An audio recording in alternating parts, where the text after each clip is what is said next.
Hey friends, welcome to another edition of Victim Status Zero here on Legally Armed America. My wife is going to kill me. What we're going to be talking about here today is concealed carry. More importantly and more specifically, where to carry, appendix or hip. Just like with everything else in the gun industry, whether it's a Glock versus 1911 or AR-15 versus AK-47, everybody has their own opinion and everybody stands pretty firm on their position with not much willingness to waver. What we're going to talk about today is the benefits and the downside to either one of them. Take a look. First of all, concealability. As you can see, I can pretty much conceal this firearm. Having a medium build, and I say medium build, I mean I have a little bit of extra here than what I probably don't need, but I'm not overweight. So as you can see with the hip carry, it's hard. You don't see any printing. I mean, it's my clothes, my loose fitting clothes, pretty much go over it. Now, as far as my belly, if I have proper posture, if you notice, if I slouch and have really bad posture and my stomach sticks out, you can see the appendix carry pistol. But that's not how I walk. I mean, I walk a little bit more upright, so I'm less likely to print, as you can see with the appendix, and of course the hip as well. It's like anything else. If you're wearing really tight clothes, the tighter these clothes are, you're going to see the gun. You're going to see the imprint of the pistol. So, I mean, I think it all goes back to a little bit of common sense when you're dressing. But the whole point here is that I don't believe that concealment is any better or worse with either one of these particular carries. Second thing I want to talk about is in your car. A lot of people talk about in your car, and it's funny because I hear the argument on both sides, but I hear a lot of people say that they find that it would be hard to access their pistol if they're hip carrying, but I hear the exact same argument where people say that the seat belt inhibits their access to their pistol and appendix carry. I find, and I carry both ways, appendix and hip, I find that it doesn't inhibit my access to the firearm one way. The reason being is because when I appendix carry, the seat belt literally goes across the front of my holster area where my belt is, where my actual belt on my clothes is. So that being the case, the only thing I really have to worry about is the garment, the loose-fitting garment that I may have at that particular time that's over my pistol. And all I do whenever I enter my vehicle, when I know that I'm appendix carrying, is I always untuck my shirt from my seat belt so that it's laying on top of my seat belt. So in the event that I need to access my pistol from appendix carry, it's easy to get to. I also find that whenever I'm hip carrying, not a big deal. It's a little bit more of an effort, I will say, because you are having to bring that arm backwards and going kind of, if you have a full-size seat, maybe that could become an issue where your elbow would hit it. But I find that there's plenty of room where my gun is accessible with my right hand on my hip side very easily whenever I'm trying to access it. So I don't find that either one of these are any kind of an issue whenever you're riding in your vehicle. I'm almost 99% of the time wearing something that is untucked because I carry every single day. So I don't typically tuck a shirt in, and quite frankly, I don't have enough experience to really talk to you guys about holstering or unholstering with a tucked in shirt because I don't do it much. I mean, it's dress clothes is whenever I'm tucking my shirt in. Very seldom do I have a shirt tucked in. I've kind of trained myself to use my strong hand, the actual holstering hand, my thumb to hook the garment and pull up on it. So whenever while I would probably use my left hand if I needed to, because it may be a little quicker if both of these guys are going in the same direction at the same time, I find that I don't need to because my thumb is willing and able to be able to hook very easily and just grab that garment in front. Same with my hip. I mean, I'm going to go back there and pull that firearm out. It's very easy to do. Very easy to do. I don't find that there's any kind of inhibit. I mean, like I said, if I want to use my support hand, I very easily can. But again, using that right thumb to hook that garment and pull it up is very easy for me to do. So again, I don't see a whole lot of a difference there. Okay, if I'm sitting here and I'm carrying appendix, this goes against every single thing that I have been taught to holster my firearm, especially sitting down. And I say especially sitting down. I'm not even going to demonstrate this. It's because I'm going to have to flash myself with the muzzle if I want to holster this firearm right now. Okay? I'm just not comfortable doing that. That goes against every rule that I've ever been taught.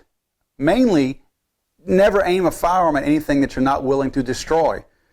I'm not willing to destroy what I'm aiming at if I holster this firearm right now. I'm just not willing to. However, let's say I wanted to do the same hip carry.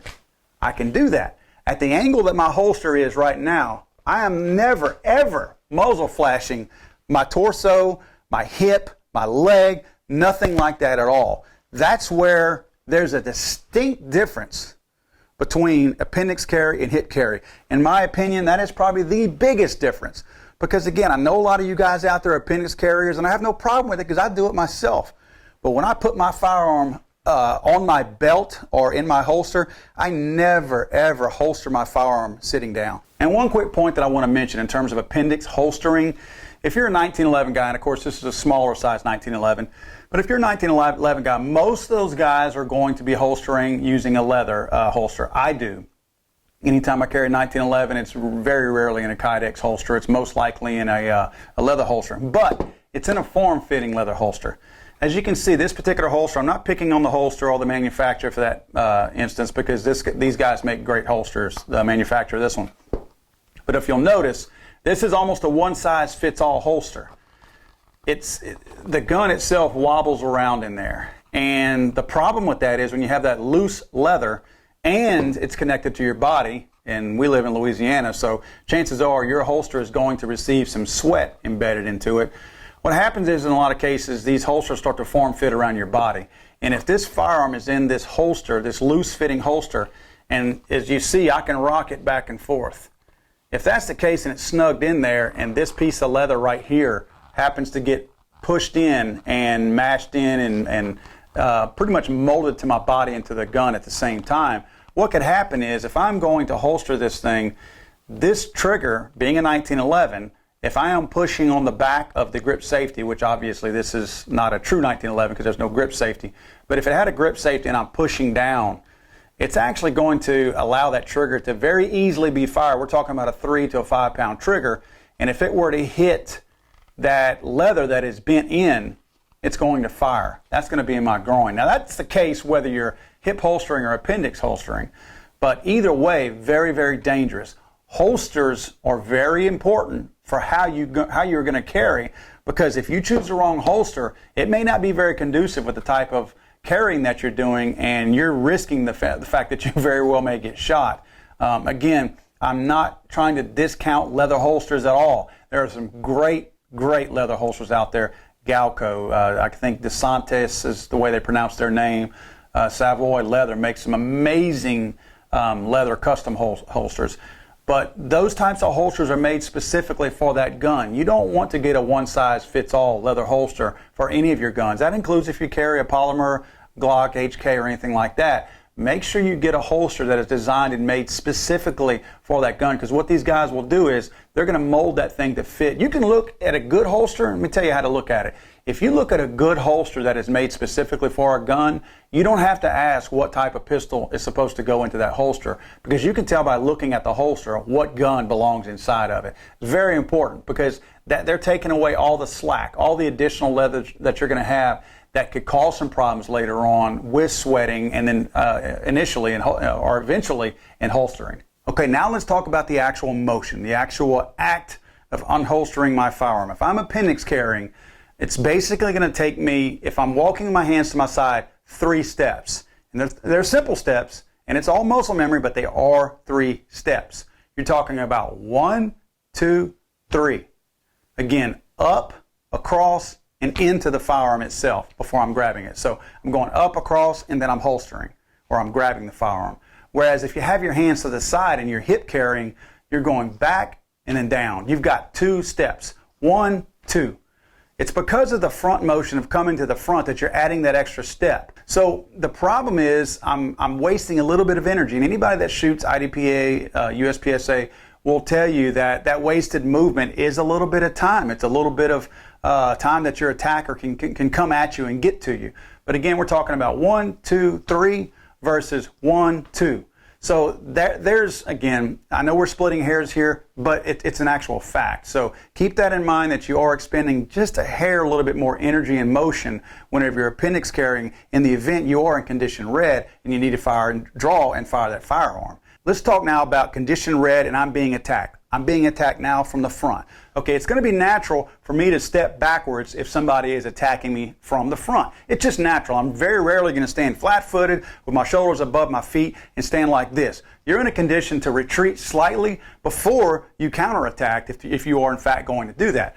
Okay, the problem I see with appendix carry is that if a guy is coming at me from the front, and I am appendix carrying, when I go to lift my garment up, I'm exposing that pistol. He's going to see that pistol. So if this guy's coming at me with a knife, and I'm still fearing for my life, but he's coming at me with a knife, and I know he's probably going to attack me, maybe he's got a slow gait, a slow walk, but a deliberate walk right towards me.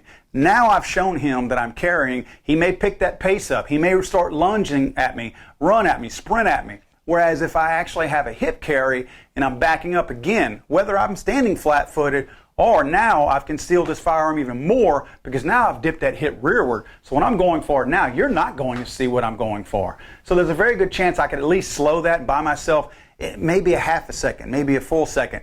But I'm going to buy myself a little bit of time to where I can get to that firearm and I can draw it and get muzzle down on that guy before he has a chance to close that gap and get completely right on top of me. Now, what if I'm attacked from the rear? What happens there is, now I've got my concealed carry firearm in appendix carry, and if a guy's coming from behind, number one, he probably has no idea that I'm carrying because this is completely blocked from his vision, but he also cannot get to my pistol without coming around and trying to grab in front. Believe me, it's a lot harder for him to get to this than it is for me to get to this in this type of position, whereas in hip carry, he may actually see that I'm carrying. Guys that have a trained eye can look at another man in a store, grocery store, mall, or whatever, and usually can tell that they are concealed carrying. It's somewhat easy to see. Even if the guy is carrying properly and not printing, a lot of times you can see that slight gradual movement and how that garment might drag across that grip, and you can tell. So this guy behind me may know that, for one, he knows that I'm probably carrying,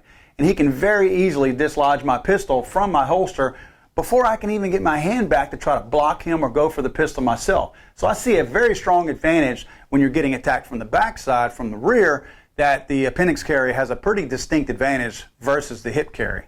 There's a lot more things to think about when you're talking about concealed carry, choosing a holster. Comfort is a big issue. I think the first thing that you need to look at is the types of holsters that you're looking at. And again, this is for a whole nother episode. But don't just grab the coolest looking holster. We're going to talk about holsters on the next episode of Victim Status Zero, but I want you guys to be thinking about that. Do your own research, and when we release that next video, I want to hear some feedback from you guys. What holsters do you like? Why don't you like a particular holster? Let's talk about Kydex and leather. I'm really interested to see what you guys have to say because I carry in my own way, and I can tell you, I have way more holsters that I don't use, that I've bought and I don't like, than those that I actually do use.